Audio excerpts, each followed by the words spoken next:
महाराष्ट्रातील उर्वरित जिल्हा परिषद आणि पंचायत समिती निवडणुकांबाबत आज सुप्रीम कोर्टामध्ये सुनावणी। निवडणुकांचं वेळापत्रक सादर करण्याचे कोर्टाचे निर्देश। आज निवडणुकांच्या तारखांबाबत स्पष्टता होण्याची शक्यता।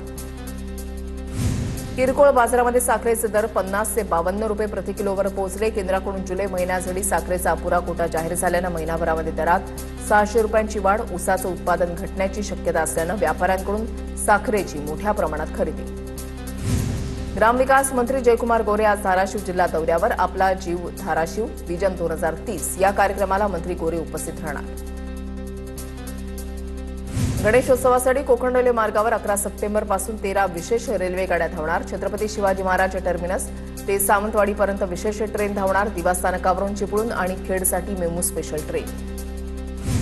दादरमधील आंदोलनामध्ये पोलीस व्हॅन अडवणाऱ्या तरुणीची सायबर पोलिसात धाव। रिया यादवची ऑनलाईन ट्रोलिंग विरोधात सायबर पोलिसात तक्रार। बदनामीकारक पोस्ट, मॉर्फ फोटो, अपमानास्पद मजकूर प्रसारित केल्याचा आरोप। रायगड, रत्नागिरी, सिंधुदुर्गसह पुण्यामध्ये आज मुसळधार पाऊस, तर मुंबईसह विदर्भातील सर्व जिल्ह्यांना पावसाचा येलो अलर्ट। मुंबईच्या दादर सायन परिसरामध्ये रिमझिम पाऊस। पावसाचा जोर कमी असल्यानं रस्ते वाहतूक आणि रेल्वे वाहतूकही सुरळीत सुरू। दरम्यान आज दिवसभरात जोरदार पावसाचा अंदाज। खडकवासला धरणातून 2996 क्युसेक वेगानं पाण्याचा विसर्ग। खडकवासला धरण साखळीमधील धरणं भरण्याच्या स्थितीमध्ये।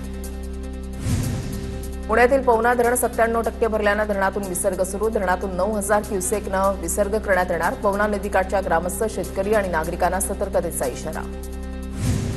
जगप्रसिद्ध वेरूळ लेणीमधील सीता न्हाणी धबधबा प्रवाहित। ऐतिहासिक सीता न्हाणी धबधबा पहिल्यांदाच प्रवाहित। धबधब्याचं मनमोहक दृश्य पाहण्यासाठी पर्यटकांची गर्दी।